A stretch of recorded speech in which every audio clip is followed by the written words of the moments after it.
Hello, hello, everyone. Come on in, take a seat at my table. Let's sit down and have a chat and do some crime busting. Grab a beverage. I have my trusty Diet Pepsi here with me. For many of you who watch some of my older videos, you probably know that yes, I am addicted to Diet Pepsi. Um, I have been for years, so it really is my only vice. I do not smoke anymore. Yes, I used to smoke. I do not drink anymore, except an occasional glass of wine or um, something once in a while. Very, very, very rare, because it affects my Meniere's disease, so it's really no fun for me. um, but there you have it. That's a little bit about me. So my vice is Diet Pepsi.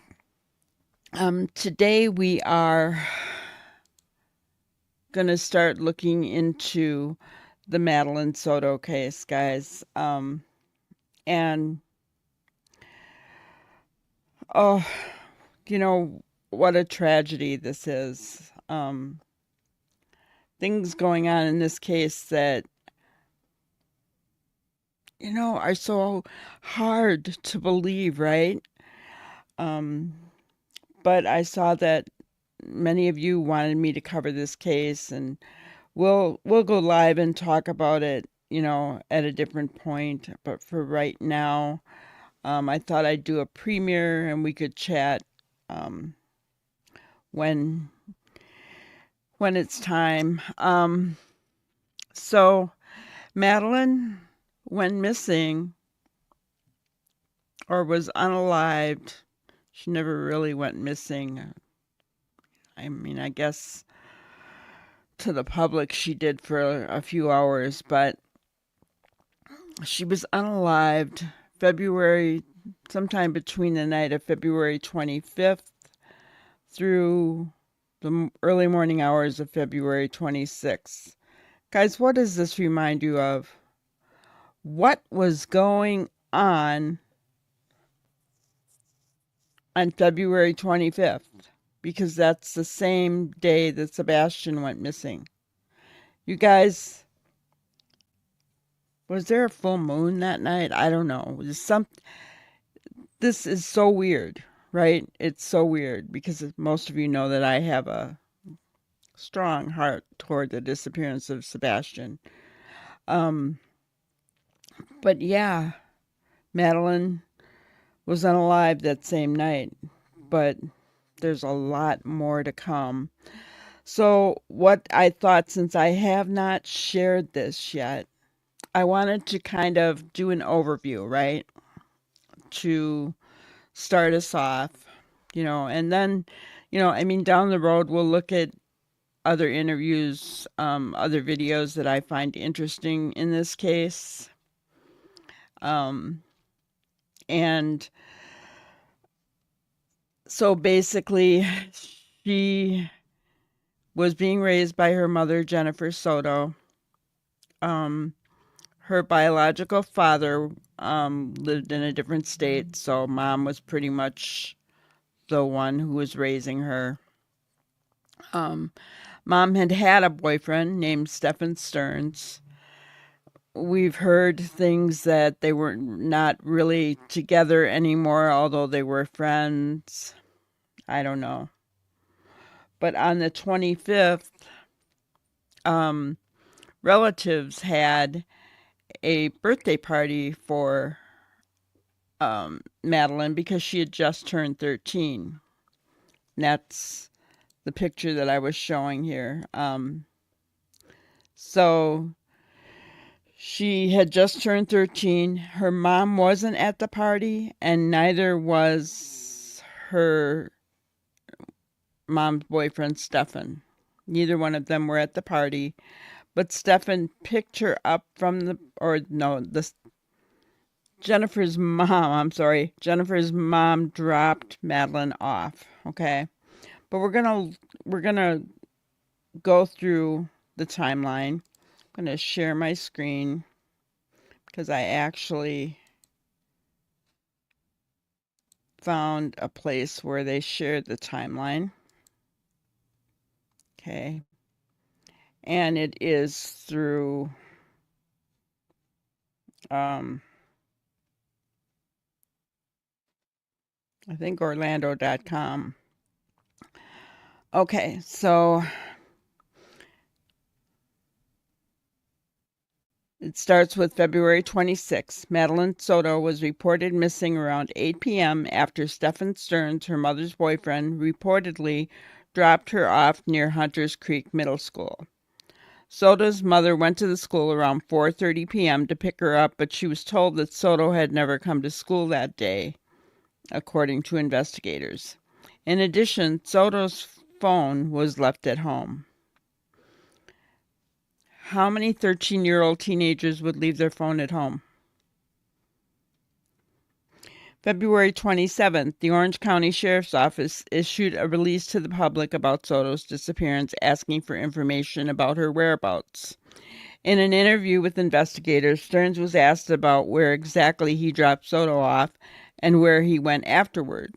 Throughout the conversation, detectives questioned some of Stearns' answers, which seemingly prompted Stearns to change his story. February 28th. A massive search was conducted by the sheriff's office. Orange County Sheriff John Mina said that the deputies accessed Soto's phone, finding information that she indicated she wanted to live in the woods when she turned 13 years old on February 22nd. He also said the deputies searched the area where she was last seen, areas where they'd received tips, and any areas where their investigation leads took them. Ultimately, the search came up empty. Meanwhile, Stearns and Soto's mother drove to a hotel in Orange County ahead of a news conference the next day. But at some point in the night, Stearns drove to Northport for unknown reasons, an investigative report reveals. Deputies said Stearns' parents lived in that area. And here's another infamous part of this. Northport. Who lives in Northport, guys? Isn't this weird? There's just so many similarities in this case to other cases. In case many of you don't know, Northport was where Brian Laundrie's parents lived. February 29th, the sheriff's office announced that Stearns was arrested as the prime suspect in Soto's disappearance. In a release, investigators said that detectives discovered disturbing images when they searched Stearns' phone, and a review of the device's data showed that someone had tried to delete the evidence ahead of time. Guys, I don't know why people think that when you delete something, it's gone, because no, there's what we call the cloud nowadays. The images and photos on his phone were criminal and blank in nature, and detectives were able to pinpoint those crimes to the family's home in Kissimmee, the release shows. As a result, Stearns was arrested and held on no bond. He was charged with SEX, battery, and possession of child SEX abuse materials. Horrific. The picture of Stephen Stearns, the Orange County Sheriff's Office. During another interview with detectives, Stearns discussed his relationship with Soto's mother and their sleeping arrangements at home.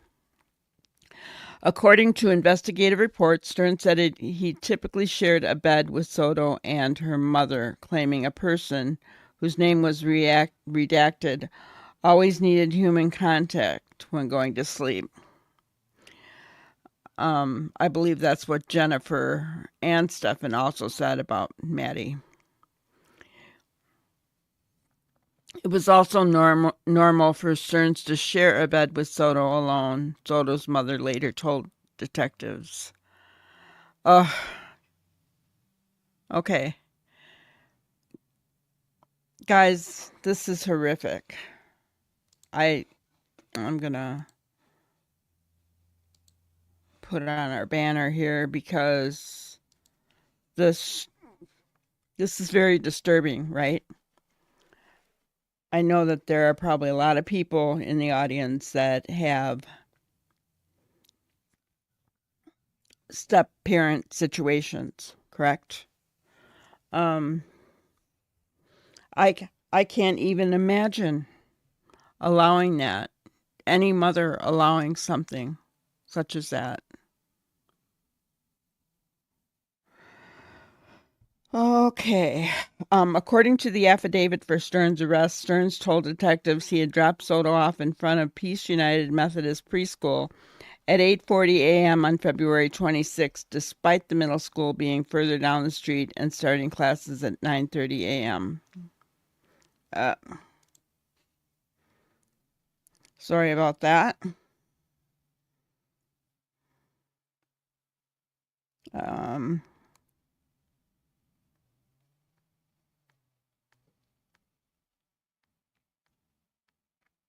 Trying to find where I was here. Okay. Detectives said this appeared unusual, and while a license plate reader captured Stern's vehicle at some point, the details about where and when this happened were redacted from the report. In addition, the affidavit shows that Stern told detectives he had accidentally performed a factory reset on his phone on February 26th, though investigators were still able to discover images on the device and a Google Drive that depicted child pornography. Investigators added that they found a photo on Stern's phone showing a roommate of Soto's mother without any clothes on in the bathroom. The roommate said she hadn't given Stearns permission to take that photo. On March 1st, during a news conference, Mina said investigators were confident that Soto was already gone, having been unalived at her Kissimmee home before Stearns moved her body. According to Mina, there was video evidence showing Stearns throwing items into a dumpster at the Kissimmee apartment complex around 7:35 a.m. on February 26th, the day she was reported as missing. The sheriff's office later said that it found Soto's backpack and her school-issued laptop in a dumpster. While Stearns had reportedly dropped Soto off near school that day, Mina explained that wasn't the case, and Stearns was instead spotted driving a vehicle with her body inside. So this was the vehicle. And evidently, I'm glad that we can't see it here, but they could see that she was slumped over in the vehicle. We have evidence that shows Stephen Stearns returning to the complex, and Madeline was visible in that vehicle. We believe she was already gone at that time, Mina said. In fact, investigative reports show Soto was most likely unalived at her home in Kissimmee. After another long search, Orange County deputies finally recovered Maddie's body from a wooded area off Hickory Tree Road in Osceola County. That night, a vigil was held in Soto's memory near her middle school. On March 2nd, Stearns waived his first appearance in the Osceola County Court, instead being represented solely by his attorney. The judge granted Stearns no bond. Aside from that, the Instagram account for Osceola County Sheriff Marcos Lopez posted a confidential crime scene photo, which the agency later told News 6 had been accidentally shared with the public. The clothes seen in the photo are consistent with the outfits Soto was believed to be wearing when she was reported missing on February 26. A caption below the picture read, "Great day with our seniors," followed by an emoji of a smiley face with a halo. So, I think that that picture was released by accident. I don't think it was intentional. However, it's not good. Earlier today, a post was made on social media about a community event for seniors, an unnamed Osceola County spokesperson said in an email to News 6. In the post, an investigative photo was accidentally included. The photo was immediately removed, but, guys, as we know, nothing is, if it's been put on the internet, it's never completely gone. We deeply apologize for any confusion or disturbance this may have caused. As with any investigation, the information obtained is confidential, and any mistaken disclosures will be immediately rectified.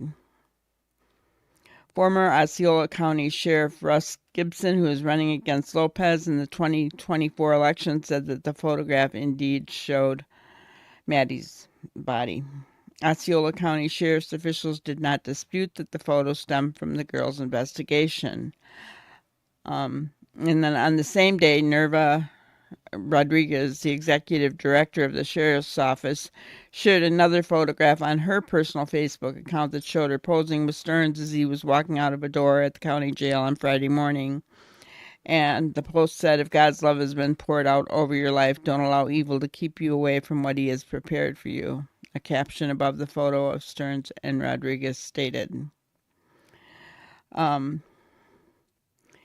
And on March 5th, the state's attorney's office told News 6 that it had asked the Florida Department of Law Enforcement to investigate the released crime scene photo. On March 6th, Kissimmee police announced they were continuing to investigate Soto's death. Release court records show that Stearns is accused of essaying Maddie for years. Despite Stearns' attempts to wipe his phone, investigators were able to recover files showing the essay, which stemmed back as far as 2022, an arrest warrant affidavit says. Upon reviewing the contents of Stefan's phone, several images and videos were located which depicted the missing juvenile. Kissimmee police released a statement that reads as follows. Our detectives and forensic unit are working tirelessly to uncover the truth behind this heartbreaking incident.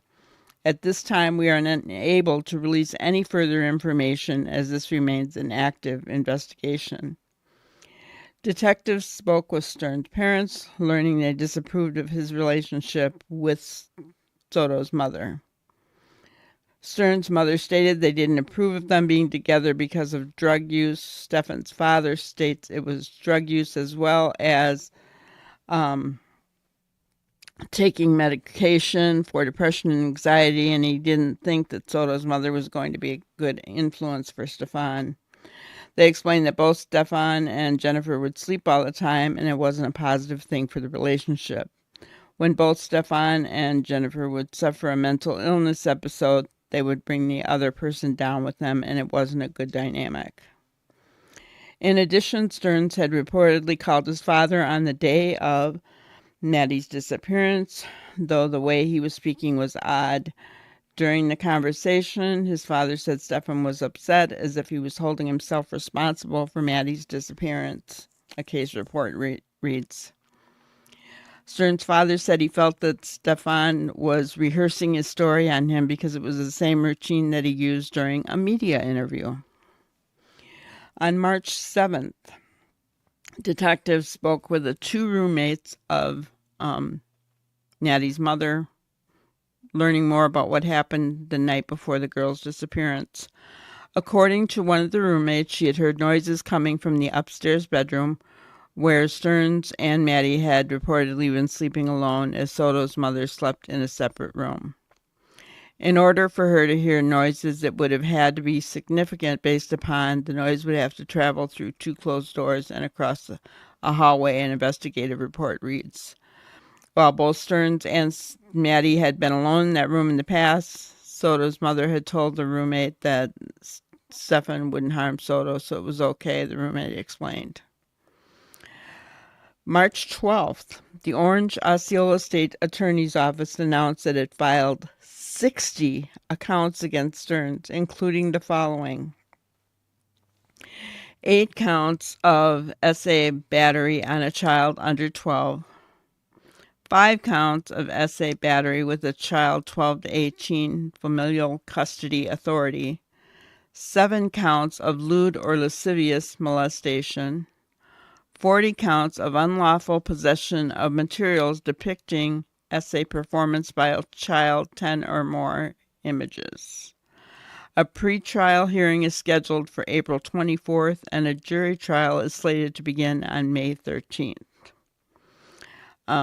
Kissimmee police told News 6 that they were continuing to investigate Maddie's unaliving. March 13th, detectives spoke with Maddie's best friend, who explained that Maddie had a habit of texting her every morning, but she hadn't received any messages from Maddie on the day she was reported missing. March 21st, Kissimmee Police Chief Betty Holland held a news conference to discuss the progress of the investigation. She described the investigation as very intricate and that detectives want to make sure they uncover every single fact and the evidence. We don't want to put a timeline on it, basically, because the detectives are very meticulous in what they do, and we want to be sure that everything is uncovered that possibly can, she said. During the conference, Holly was asked whether Maddie's mother was considered a suspect or a person of interest. In response, Holland said, "Everyone who is close to Madeline is considered a suspect until we have proven otherwise." April 1st, Stern's father called Northport Police to hand over one of Stern's old computer towers he found while cleaning out Stern's old bedroom. According to investigators, Stern's father was afraid there could be more images and videos of child PORN on the device. However, upon examining the computer tower, detectives found it was missing a hard drive. The District 9, on April 4th, the District 9 Medical Examiner's Office announced that the autopsy report in Maddie's unaliving couldn't be released due to state statutes deeming it confidential. In addition, audio from the 911 calls involved in the case was released by the Orange County Sheriff's Department. In the 911 calls, two different voices can be heard speaking with dispatchers. The sheriff's office explained that the callers' identities are confidential under state laws. April 10th, deputies said Stearns called his father from jail, telling him, that I would have never wanted that for Madeline. Stearns then added, "I am not sure really that any person is specifically responsible. It's probably a combination of factors that led to it. I have never felt anything like that before. It was horrible." His father responded by saying he hopes the truth will come out, and Stearns replies, "Well, yeah." April 11th, Stearns' father called detectives while he was clearing out his storage unit. According to investigators, Stearns' father had found a hard drive for a desktop computer in one of the storage bins, along with Stearns' watch, which Stearns had previously told his father was in his bedroom at their Northport home. As a result, Stearns' father told detectives that Stearns must have gotten into the storage unit during his trip to Northport on February 28th.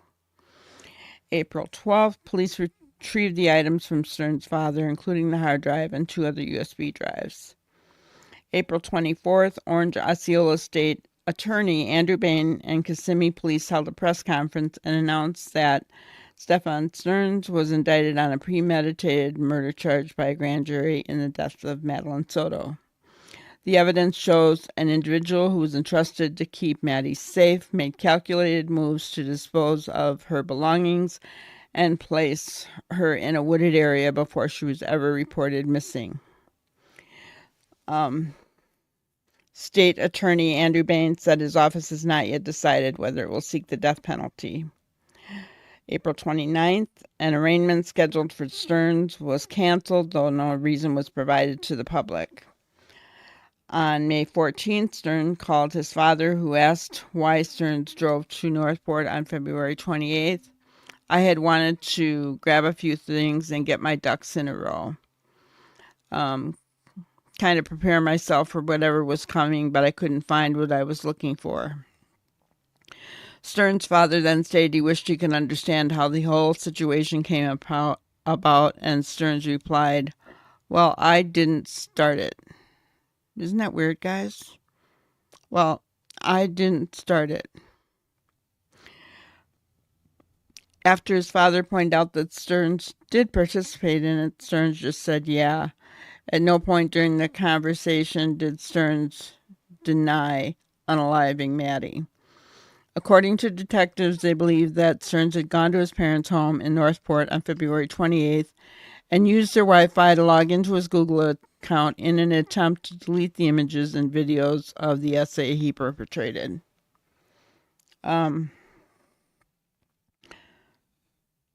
Let's see. May 16th, the state's attorney's office released several investigative reports and interviewed audio between Stearns and investigators that dated back to February 27th. According to one of the reports, detectives interviewed a witness whose name was redacted about the relationship between Stearns, Maddie, and Maddie's mother. After showing the witness one of the pictures from Stearns' Google Drive, the witness became visibly upset. The newly released reports also show that the Google Drive had files going back to at least 2019. So this had been going on for a long time, guys. And then on June 10th, the state's attorney office announced that they were seeking the death penalty against Stefan Stearns. On August 21st, officials released 911 calls showing that Maddie's loved ones had called 3 times to report her missing, informing them that she never showed up to school. And 3 hours passed before Orange County Sheriff's deputies started an investigation into the calls. On August 26th, investigative reports were released revealing even more details about the case. For starters, the report showed Maddie's official cause of death was homicide via strangulation. During the investigation, detectives discovered that Stearns and Maddie had been alone in his room on the night prior to her death on February 26th. In addition, the new report says that Stearns had searched the terms sevoflurane, I think that's how you say it, and show up in drug tests on his phone in the weeks leading up to Maddie's disappearance. Sevoflurane is an anesthetic that can cause hypnosis, amnesia, and analgesia, though it's typically used during medical treatments. Okay, so that's kind of basically the timeline. And so then there was another video that I was going to go over. Let's see here.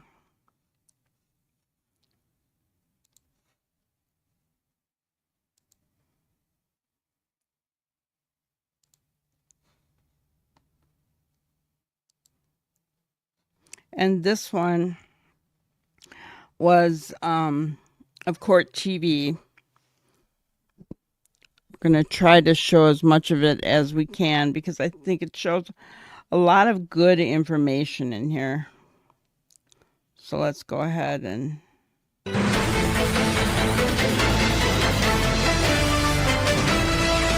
I'm Vinnie Politan. Thank you so much for joining us here on Closing Arguments. This is a big hour. We got a lot of information, brand new information that's been revealed in the investigation into the sexual abuse and murder of 13-year-old Madeline Soto. This is one of the last photos of her. That's her at her relative's house at her 13th birthday party. That was on a Sunday. Her mom wasn't there. You know who else wasn't there? The man who's been accused of her murder, Stefan Stearns. He's also been accused of sexually abusing her. And we know this now because we were able to put together a better timeline of where Madeline was and what was happening after that birthday party and before she was reported missing the following day. So let's get to it, and it's from really 3 different sources. The first source is the story from Stefan Stearns himself. Again, take it with a grain of salt, but this is what he's saying. He told investigators on February 25th, 2024, at approximately 20:45 hours, Stefan arrived at Jen and Madeline's residence. Okay, so this is on Sunday. When he arrived, Jen was still at work, and he directed Madeline to get ready for bed. So he's home with Madeline. Mom's not there. Once Jen arrived, she informed Stefan and Madeline she would like to sleep in. and directed them, meaning Stefan and Madeline, to sleep upstairs in the guest room. The following morning, Stefan and Madeline woke up at approximately 7 to 7:15 to get an early start so they could purchase food from McDonald's before school. Madeline and he left the residence between 7:30 and 7:45. Okay, so that's Stefan's story. Now we also have what Jen advised and told investigators. Jen advised that her sister had dropped Madeline off at her house at approximately 30 hours, that's 8:30, and she believes Stefan had arrived shortly after that time. Stefan informed Jen that Madeline had taken her nighttime medication and was getting ready for bed, which consisted of taking a shower. Jen arrived at the house from work at approximately 30 hours and sent Madeline and Stefan to bed at approximately 2300 hours, 11 o'clock at night. Madeline, Mom, is sending Madeline and Stefan to bed together.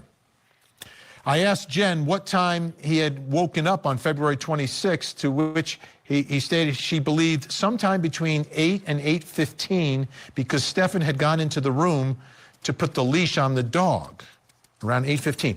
I asked Jen if she visually observed Madeline on the morning of February 26, 2024, to which she stated no.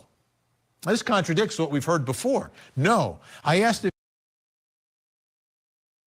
Okay, so yes, in the beginning, she had said that she had seen Madeline that morning before she left for school. Now, the official statement, in the affidavit is that she didn't see them. She didn't see her. So that's kind of interesting. And again, I guess I will never get over the fact that a mother would send her 13-year-old daughter to go to bed with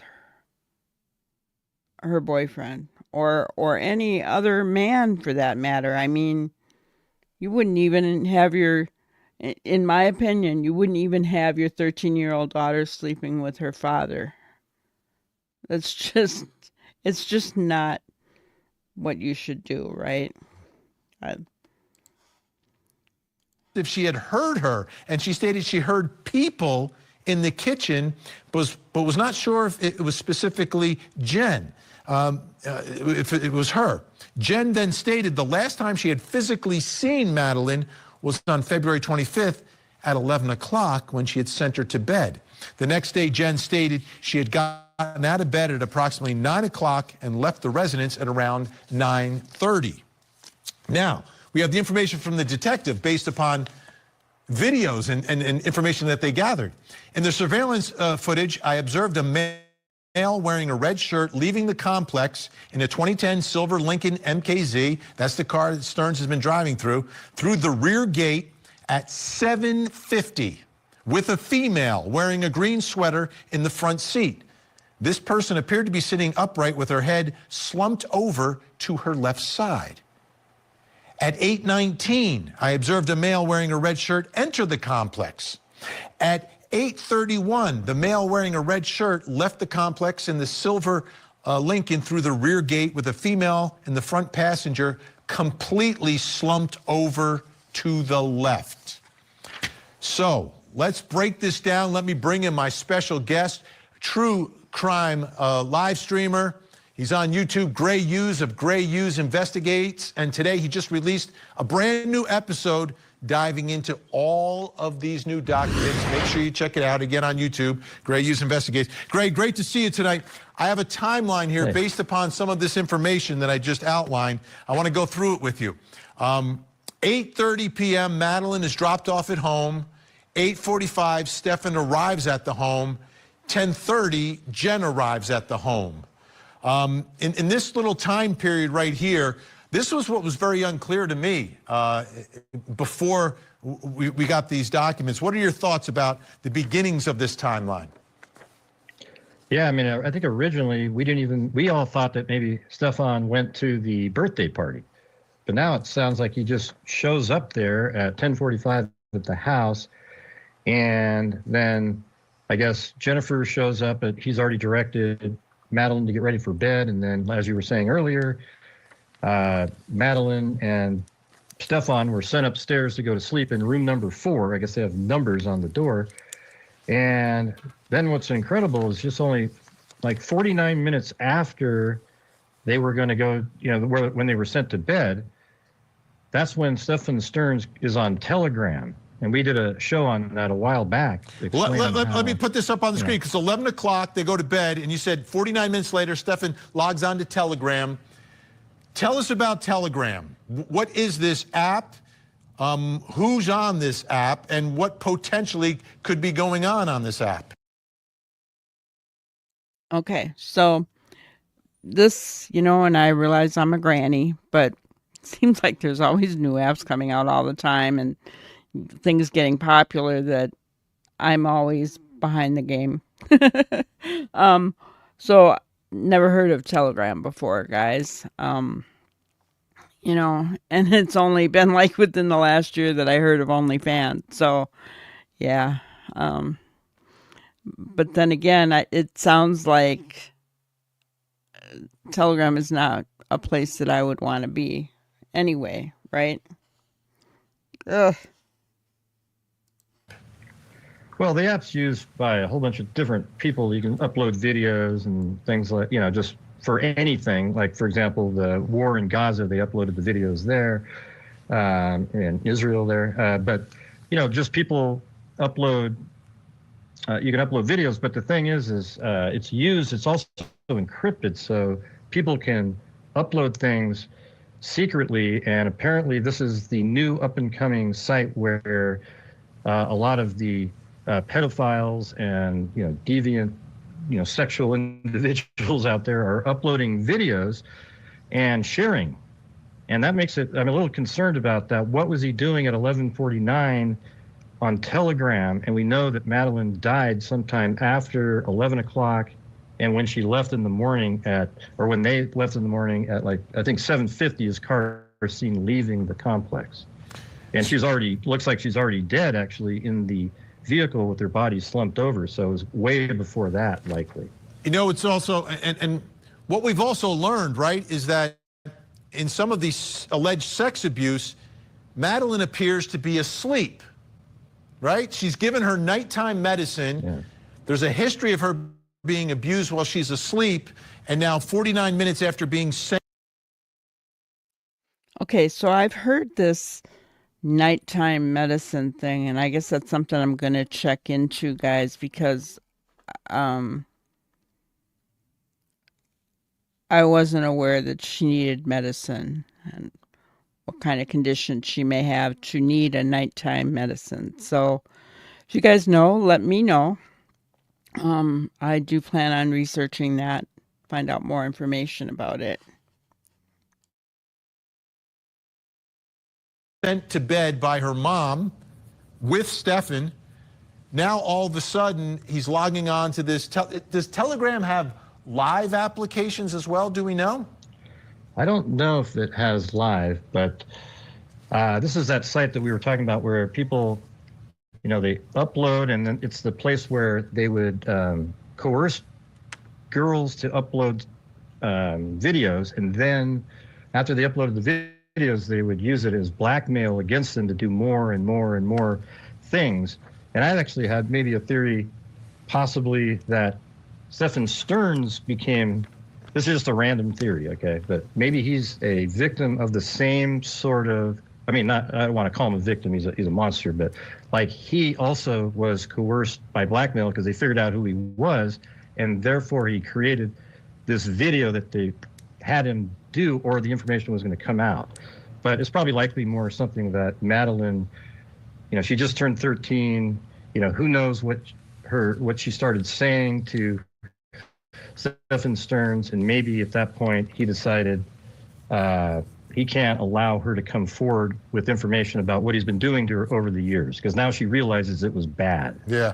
And I'm learning in my ear, we have great producers, that there is an ability to live stream on this Telegram, which that's scary. Oh, great. Now, The following morning, let's Please. go through the following morning. 7 to 7:15, Stearns claims he and Madeline wake up. 7:30 to 7:45, he claims they leave the house. 7:50 is when he's spotted driving away with Madeline slumped in the car, again, by these cameras that are near the exits of the complex. 8 to 8:15, Jen claims she's woken up by Stearns with this dog leash and hears people in the kitchen. Well, at 8:19, he re-enters the complex with Madeline slumped over. So that could be slightly accurate, that by 8:19, 8:20, he's back, and maybe that's when Stearns comes in for the dog leash. 8:31, he leaves the complex with Madeline still slumped over, and then Jen finally gets out of bed. So looking at these times, when do you believe that this murder could have taken place either at night or potentially early that morning? Yeah, I think it's going to be sometime after 11 to like 4 or 5 in the morning, in my opinion. But he comes back at 8:19 with her body visible, and then what's interesting, at 8:31 he leaves again. So what was he do? What happened in those 12 minutes? He goes inside the house, and then obviously Madeline's body is still sitting in the car. Is it still propped up? Does he like bend her over and put a blanket on so he can go in the house for a minute, and then he goes back in? And then at 8:31, the car leaves. And I don't know if you want to go over this part yet, but at 9:40, he makes it to a hotel. Oh, we're going to get there. We're going to get there. Yeah. I want to focus on this right now. All right, Gray Hughes is going to stay with us. Stand by. I want to bring in our think tank who's joining us live in studio tonight. And with us, criminal defense attorney, entertainment attorney, and former assistant DA in Atlanta, Daryl Cohen, is with us. Also joining us tonight, criminal defense attorney, Emory University law professor Molly Palmer. And look at this. He flew in from Florida, the Sunshine State, to be with us. The state attorney for Palm Beach County, Dave Arenberg. Great to see everyone. All right. This is a strong case against Stephen Stearns. No doubt. No doubt. I'm going to go to the prosecutor from Florida first. I'm an ex-prosecutor before he was in Florida. That's right. But strong. Sure. This seems strong, this timeline, strong. Do you have an idea when you think this murder could have taken place? No, it's either going to be late at night or early in the morning, and then the video is important that you have her slumped over. So she was dead before she ever got to school, where he said he dropped her off several blocks away from school. By that point, she was already dead. So they've got good surveillance on him. They've got a guy with all the sexual abuse on his phone, so you can see why he would have done this, the motive. So I think it's a very, very powerful case. It's headed towards a death penalty, because you can, in Florida now, not only get the death penalty for the murder, but for the underlying sexual abuse against a child. Yeah. Daryl, this, like everything that we suspected is now coming to fruition. But the thing that really surprised me here was the timeline of him coming home and with her, just him and her, before mom even gets home. Well, let me say this. There ain't no sunshine here in this Florida, because right now Dave came from the non-sunshine state to get some hot weather from Atlanta. Having said that, he backed up. He went through the back gate. He probably was not aware, because he is so smart, that there was video, that there's surveillance, and he came back in. And then he went back out the back gate. Exactly. I agree. I don't think this whole time that he didn't even give a thought to cameras that could have been watching him. I don't think he had any kind of clue. And when you talk about, throwing things in the dumpster, he was seen. He was seen driving in and out. And then when he took her body from the front seat of the car and put it in the trunk, he was seen on camera doing that as well. So I don't think, at least this whole part of trying to hide her body, hide her possessions, whatever, I don't think that he actually planned any of that, Now, whether he planned to unalive her, I don't know. I guess that's all going to come out in the trial. But he certainly wasn't thinking straight as far as any of the cameras that picked him up. All of this says one thing to me. Not a good guy. Says, I agree with Dave. I agree with everybody. He was probably the murderer either after 11 at night or in the morning. But either way, she was obviously propped up. And what happened when he went inside, well, don't know, but it doesn't matter. She was already dead. Molly, I'm looking at this timeline. It doesn't work with his timeline. The video. Yeah. I think there's a lot that we have in terms of evidence against Stephen Stearns, but beyond that, we also hear him speaking to law enforcement, as soon as they arrive in the home, and everything he says is entirely inconsistent with the evidence that we now have. And so when you have a case like this, if you're a defense lawyer, you don't plead somebody out to the death penalty. This will be a trial. I think procedurally it will be interesting because we're likely going to see the sex abuse charges go first and then used as an aggravating factor for the death penalty trial of the murder. But yes, overwhelming evidence and his own words. His own words are going to sink him. Everyone's staying with us. When we come back, the other part of this story everyone's talking about is Madeline's mom, Jen Soto. And based upon what we're learning now, should she be worried or is she a victim? Wade Wilson is accused of killing 2 women in 2019. Her face was black and blue. Her fingernails were broken. Okay. The one that we're just showing, Wade Wilson, that was quite the case as well. And still drama going on in that case. But anyway, Jen Soto, that is another. That's another whole element of this case, right? Is Jen going to be charged with anything?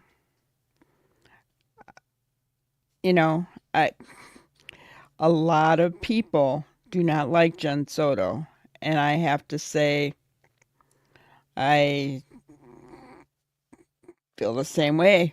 In my opinion, I cannot imagine a mother who would allow her child to sleep with another man like that, to actually send them to bed together.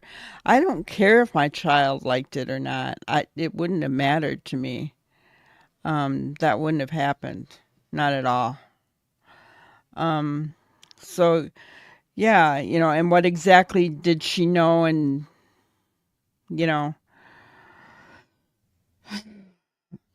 I don't know. That's going to be something to be seen, right? Last person that they encountered was Mr. Wade Wilson. Covered in blood, we're taking you inside the Strangled Women Murder Trial. Live coverage weekday mornings 8, 7 Central on Court TV. Trying to make it go forward, guys.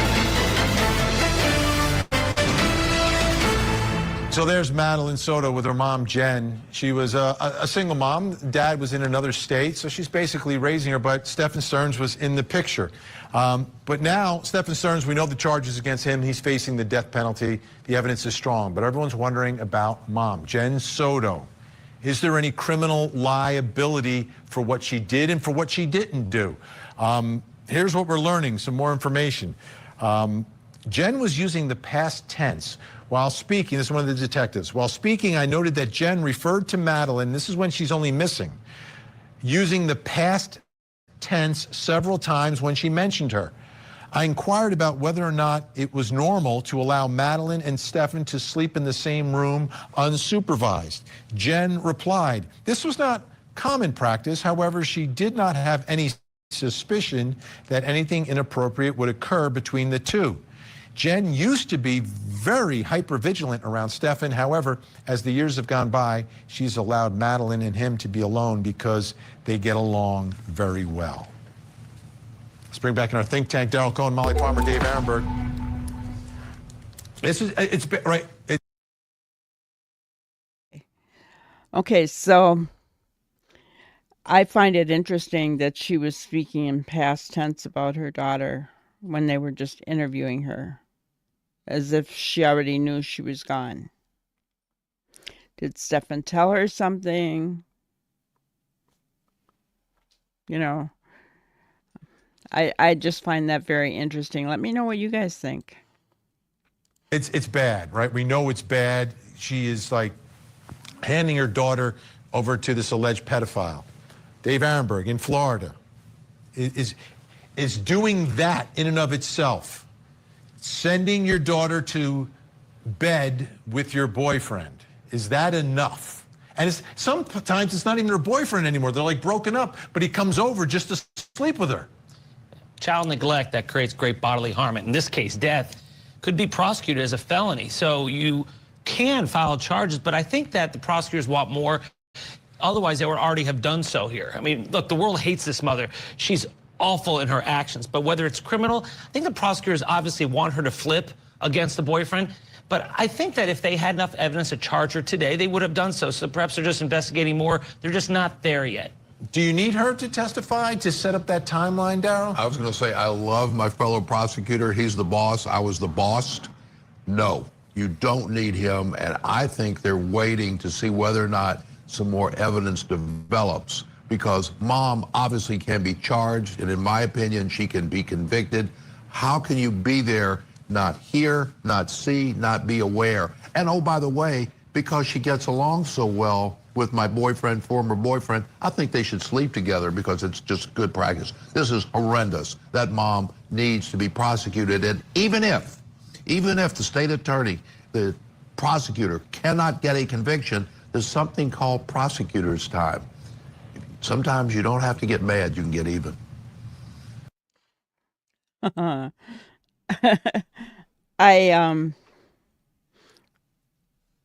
Yeah, I mean, I'm not one to say, send them to jail, send them to, if they're innocent, right? But this is horrendous, guys. This is horrendous. Us because they get along well, I'll send them to bed together. No. And how can she not know more? I don't know. Just my thoughts. I think it's really interesting when we think about the level of what's negligent, right? I mean, a 13-year-old, I don't know any mother who's going to allow her 13-year-old daughter to sleep in a room with a boyfriend or non-boyfriend or whatever. But separate from the negligence, I am really fascinated by this reference to the past tense, right? What does she know the morning of the murder? What does she know? And Florida law, my prosecutor friend to my right, I'm sure can correct me if I'm wrong about this, you have this accessory after the fact law that's pretty interesting. If you're married, sometimes it can't apply. In a case of a murder, it always can apply. These two weren't married. But if she knew about this murder, even if she wasn't complicit in it necessarily, she can be charged, and she will be going down right alongside Stephen Stearns. Wow.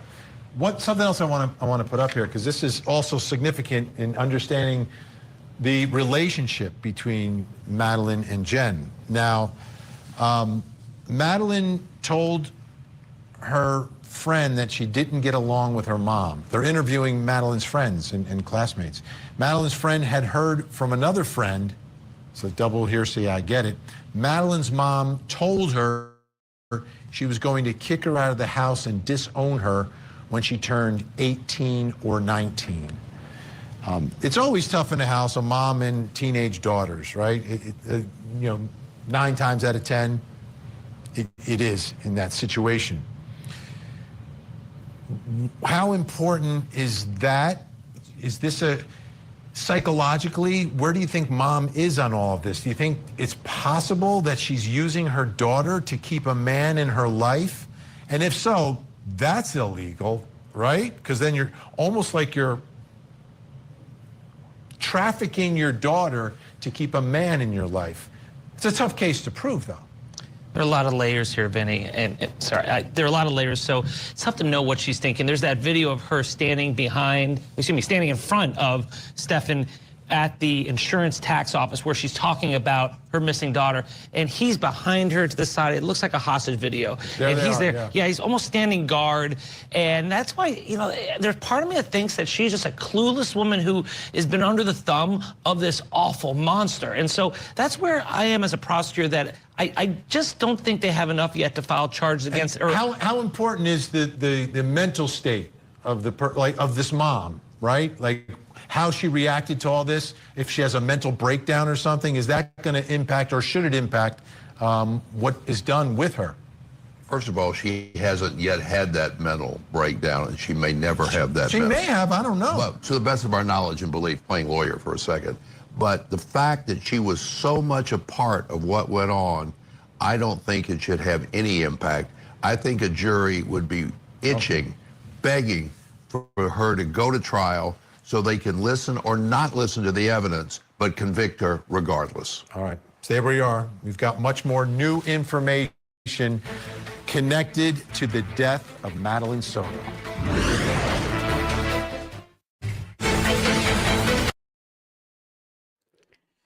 What do you guys think? Do you think that there is something wrong mentally with Jen Soto? That's always a possibility. It seems like I saw somewhere recently that she did have a breakdown or something, but I have to research that as well. There was so much between these two articles, the first one with the timeline and then this one on Court TV, so I just kind of wanted to focus here for now to get the big overview, right? And then we're going to break it down on future videos. So let's continue on and see what Vinny finds out here, right? We have a very strong bond. But, I'm the person she goes to when her mom gets in a fight with her and she needs someone to comfort her. And I'm that person for her, This girl knows nothing but love here in this house. It's hard to listen to that, knowing what we know now. Take a look, more information that was revealed in these documents related to the investigation. And this again, the Holiday Inn Club Vacations parking garage, 9:40 a.m., Stearns is spotted carrying a limp body. While in the parking garage, a male wearing a dark hat, red shirt, and tan pants exited the vehicle and opened the trunk. The male then walked to the front passenger side of the vehicle, opened the door, and proceeded to carry what appeared to be a limp body to the trunk of this vehicle. Still with us, true crime live streamer Gray Hughes of Gray Hughes Investigates. Ray, this is another huge development. Your thoughts about this and what else you've learned about this Holiday Inn Club Vacations parking garage? Well, it was up on the top of the parking garage. I guess he apparently backed in, like just like you read, and then he opened the trunk, took her out of the passenger seat, and put her in there. And then, it's weird because I guess that was the spot that he figured out that he could put her into the trunk without anybody seeing him. But again, there's surveillance cameras in the hotel. So doesn't it feel to you like he didn't know what the hell he was doing on this night? Like he just committed, he killed Madeline, but didn't have a plan afterwards.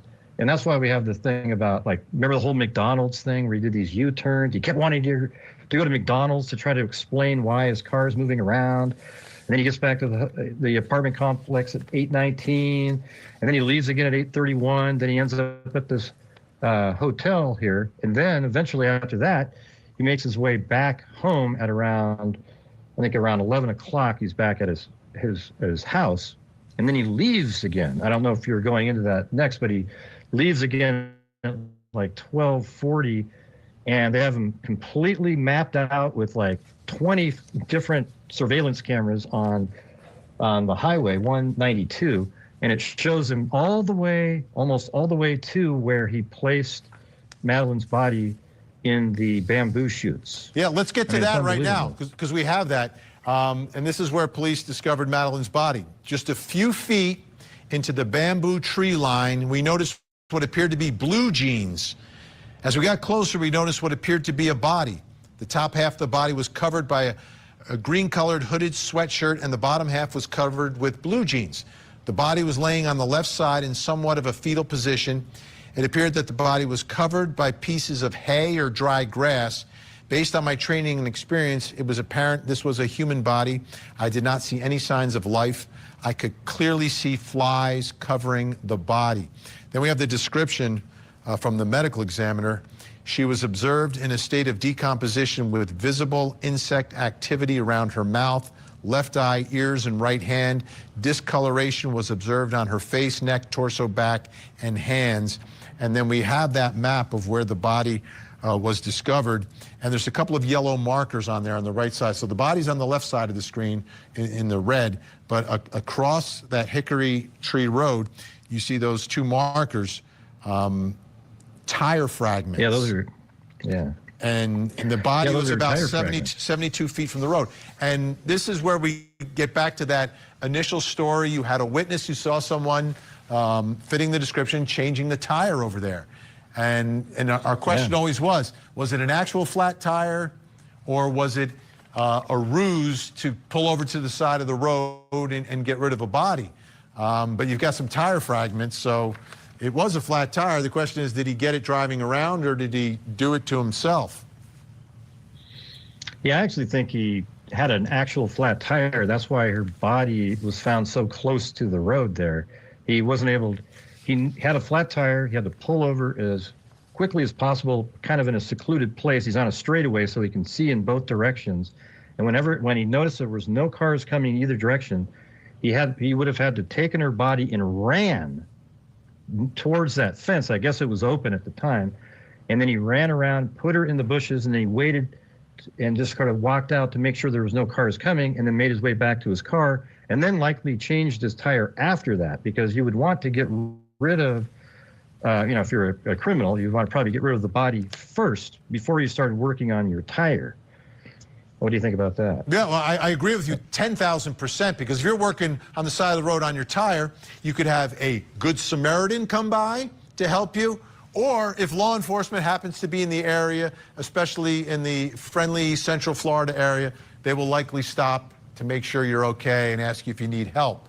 And you don't want to have that body in the back of your car at that moment. Yeah, exactly. So as you've gone through all these documents, anything else that really struck you and made you surprise you, or kind of put some pieces together a little differently than maybe you thought prior to getting these hundreds and hundreds of documents?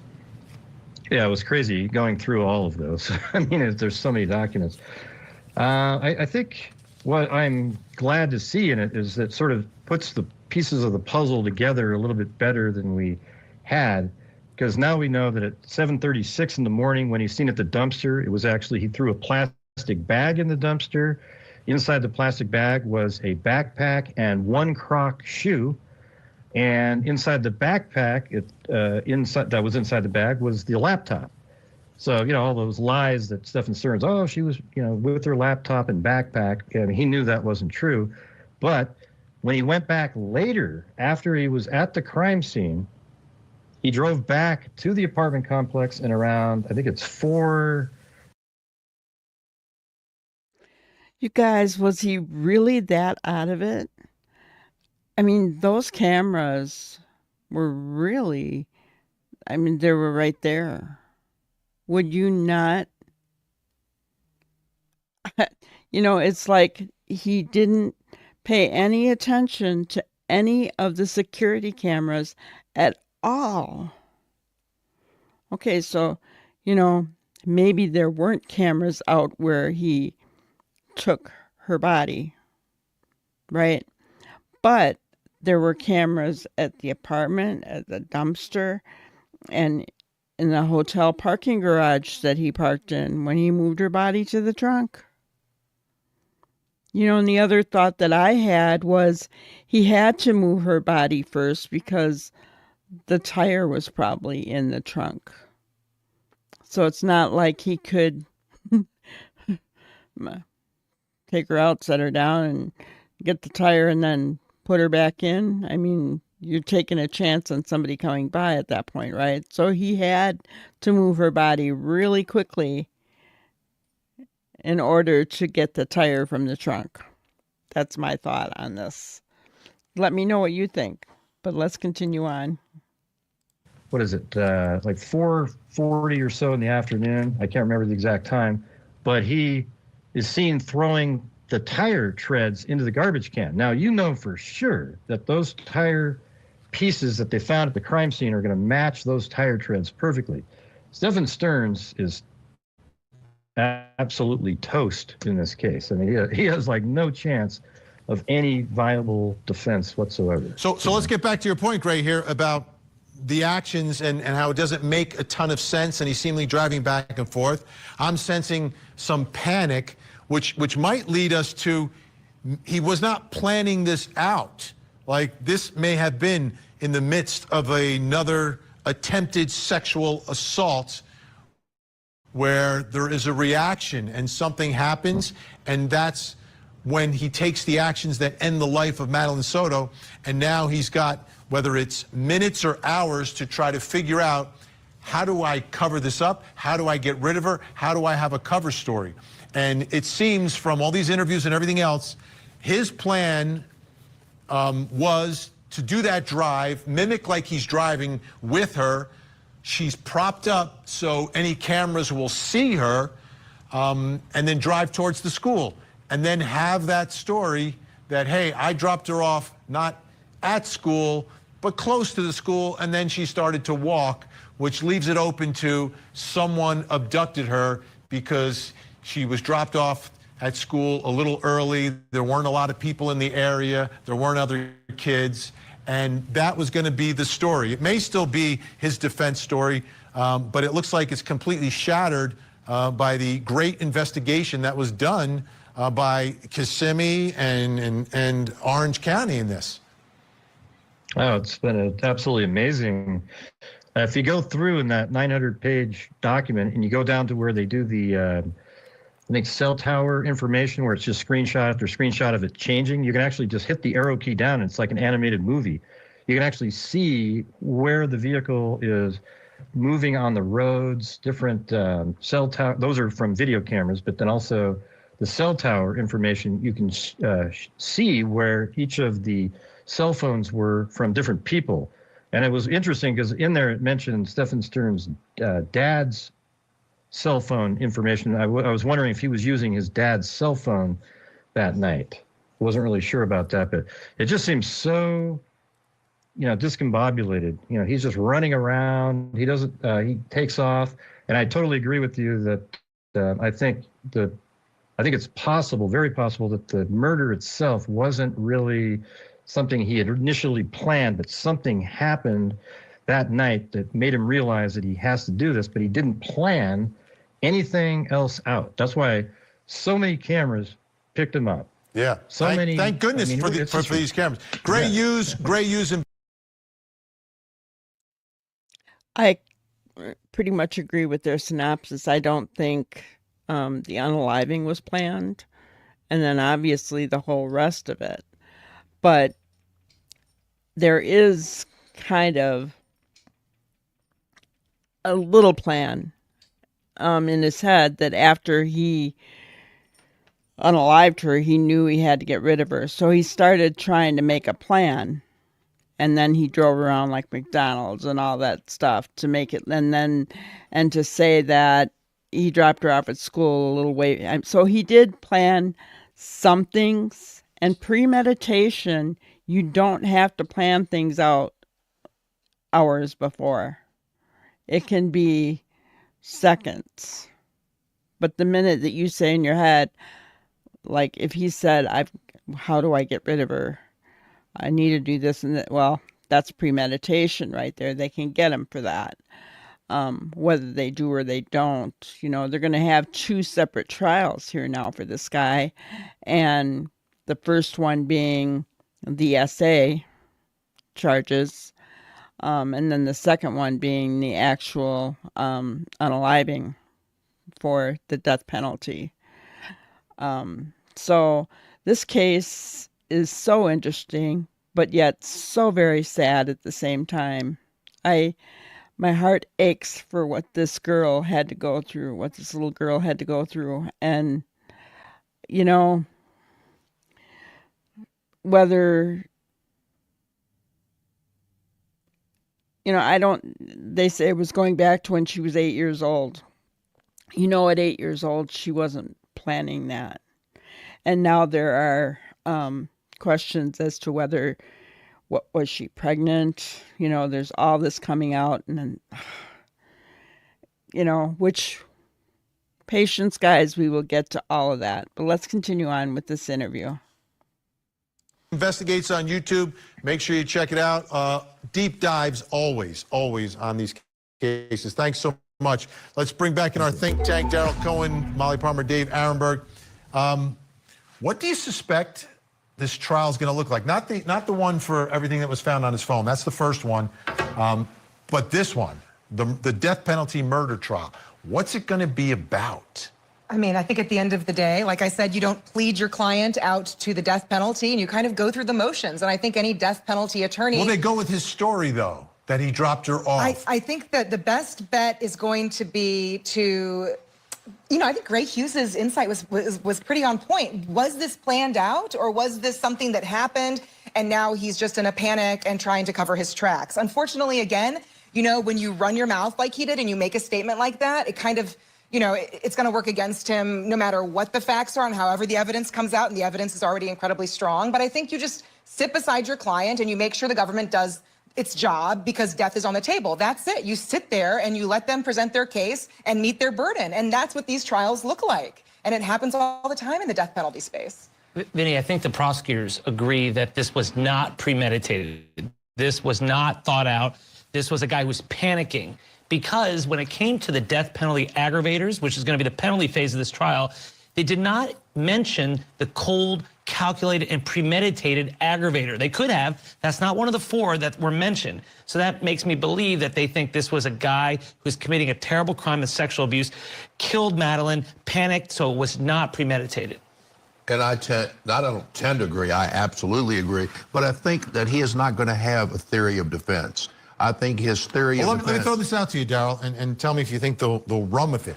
Right, his story is he drops her off. The night that she's reported missing, Orange County deputies respond to that church in that parking lot. They go and look at the surveillance video. They see a girl by herself. It's blurry. You can't identify who it is, but it's clearly a younger girl by herself in that parking lot, and then sort of leaves the screen. So that exists, because that night the Orange County deputies thought they had video of her based upon the statements of Stearns. So Stearns' lawyers are going to let the state attorney's office prove the case, and they're going to try, in my view, to show that the theory of the state is inaccurate, that this may very well have been the girl, may have been Soto. I didn't kill her, he says, but he can't say anything. He can't testify, and his lawyers have got to be very careful about establishing a theory, because if it's directly contrary to what the state attorney's office theory is, and the evidence is going to be against them, they've got to be very careful. So they have to, as Molly says, prove it step by step by step, sit there, hold his hand, and try your best to make a good defense. And the best defense here is really, doesn't matter. It's not going to matter.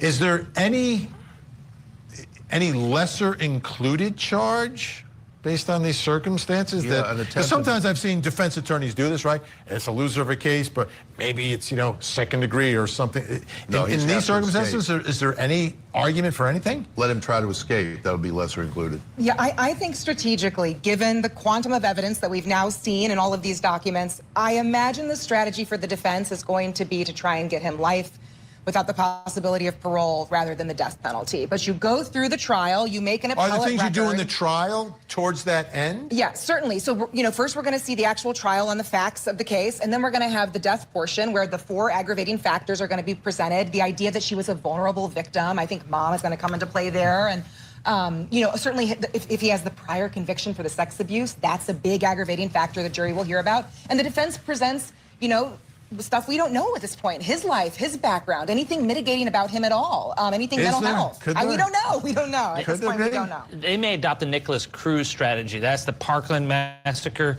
That's the guy who clearly did it. They had him dead to rights. So he pled to the court, pled guilty, and then he went right to the penalty phase and was able to say that his mother didn't love him enough, smoked in the womb, all that other stuff, and it got him life in prison by a 9-3 vote. The problem is for Stearns, the law has now changed. You'll get the death penalty in Florida now by a vote of 8-4. It doesn't have to be unanimous anymore.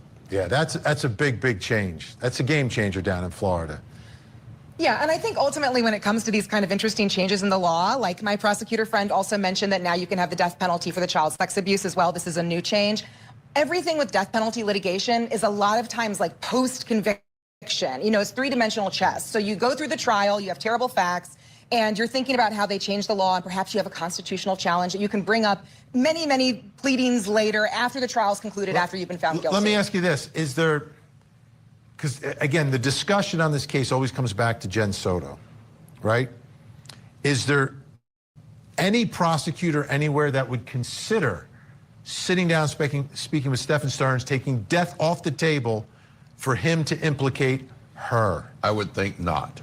I would think not at all. But I also believe that she is going to be prosecuted. I just think it's a matter of time and exactly what the charges are. No prosecutor would take the death penalty off because it would be not only the wrong thing to do, but the optics would be even worse than taking the penalty of death off. And who's your key witness against the mother? This monster? He'd make the worst witness, so no deal for this guy. He would be the worst. Okay. As I look at what happened in this case with Jen Soto, and I'm trying to understand, is there anything that we can take away from this? Like, is there any lesson? Is there anything that our system can do to protect someone like Madeline? She was subjected to this man for years. Or is it almost nothing the system can do because mom was not there to protect her? There are times when tragedies happen over which we should have had control, should have had knowledge, but we can't. Mom was there. Mom said nothing. Mom should have. She didn't. Maybe, just maybe, if mom is prosecuted, whether she is convicted or not, it's another story. But if she's prosecuted, it might tell the public. I'm saying, that's what I'm saying. If enough people put their eyes on this as to what happened, oh my gosh, I better go take care of my child. I don't like what he's doing. I'm not sure. Maybe, just maybe, that will save the life of one child. Are you surprised that no doctor? Oh my gosh. Well, I like that point, that if people look at this and they say, oh my gosh, I need to check, you know, have I been leaving my child too long with this person, or, you know, do I need to be more vigilant, you know? I agree. If somebody can learn something from this whole scenario, then that's a tribute to Maddie, you know. There's nothing more that any of us can do for Maddie, right? Other than see justice for her. But if someone can learn from this situation, then, you know, and we'll never know that, but unless they speak out, but, you know, that just makes things a little bit, you know, and isn't that what we're doing here on social media? We're trying to bring awareness, you know. If there's a mother out there who even has any kind of doubt, you know, then they need to be vigilant. They need to be aware, you know. And I mean, that's what we're here for. That's what I'm doing this for bringing awareness to these kinds of violent acts against children, against other victims. You know, that's what I'm doing this for. All right, let's finish up. Was told, no teacher, no mandatory reporter who, if they heard anything or saw anything, certainly would have stepped forward and made a report here. Yeah, I mean, I think that, and I'll say, you gentlemen probably haven't experienced this, but being a 13-year-old girl is very difficult. Being a prepubescent young girl, it's a very, it's a stressful time in your life, no matter how good your home life is. And I think at the end of the day, we have to encourage young women to talk and to share things and to be open and to discuss their lives. Let me put this out there. This is from an interview of Madeline's 13-year-old friend. Madeline's friend told me that Madeline typically got her menstrual cycle 2 days before she did, the friend did, except for last month when Madeline got hers a week or two after Madeline's friend got hers. Madeline's friend told me they did not have conversations as to why her menstrual cycle was late. Madeline's friend believed she was a virgin and she did not ever see or hear anything to the contrary. Because a lot of people are still wondering, could the motive have been that this little girl may have gotten pregnant? Right. Right. And I think you have to have difficult conversations sometimes with young women that potentially are in dangerous situations. It's very hard to have the bravery and the courage, no matter how heinous your home life is, to bring that conversation to light. And so I think that those around young women, middle school age women, have to have these difficult conversations in hopes that you can encourage people who are in positions like Madeline's to have a voice. Molly is so right, because teachers, everybody who surrounds a child has got to keep their eyes wide open, not wide shut. And the more they see, the more they look, the more they see, and the more they see, they've got to say something, even if they believe it's going to go on deaf ears. We've got to protect our kids better than we're doing. Absolutely. Yes, absolutely. So I just want to encourage everyone out there, whether you have a daughter, a granddaughter, whether you have a friend that has a daughter, it does not matter. Let's, teachers out there, let's keep our eyes open. Let's be the kind of person that these young girls can feel comfortable talking to. Because it's so important. It's so important. There's just so much out there that, and look, Maddie didn't tell anybody what was going on. This SA had been going on in her life since she was 8 years old, and none of her friends knew.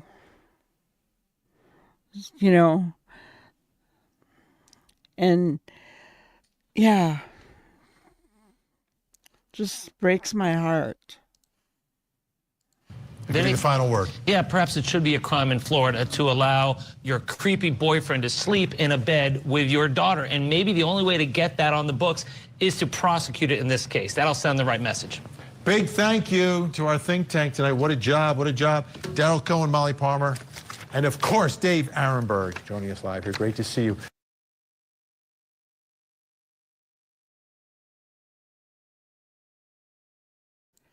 So that was, an incredible video, I thought. I know that I had somebody tell me that they don't like court TV, and I'm sorry, but I do like Vinnie Politan. I do. And I believe that his heart is good. He wants to see justice done. So, do they always get it right? No, probably not. I don't know of anybody who always gets it right. I certainly don't. I know that much.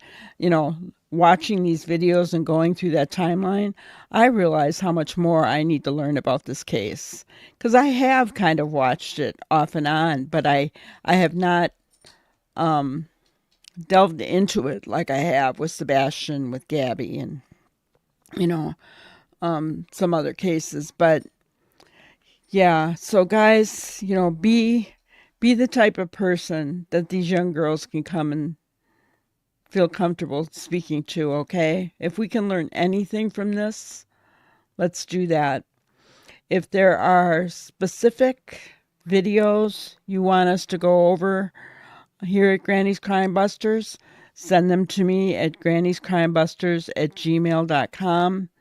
I'll be happy to do that because we're going to continue on with this case. I'm just going to continue researching it and diving into the different aspects of it,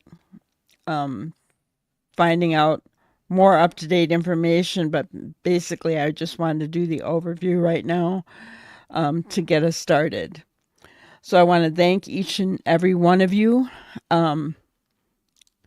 Please take a minute to like and subscribe. I would really appreciate that. Share the video if you wouldn't mind. Help me to grow my channel. I really want to grow it, and I want to get it out there so that we can bring awareness to cases like this, cases like Sebastian, cases like Gabby Petito. Those are what's near and dear to this granny's heart. So thank you guys for stopping in. I really appreciate it. We'll see you on the next one. Thank you for watching another episode of Granny's Crime Busters. We really appreciate each and every one of you. Don't forget to subscribe and like and even share the content. You can follow us on any of our other social media platforms at YouTube, Twitter, Instagram, Facebook, and TikTok.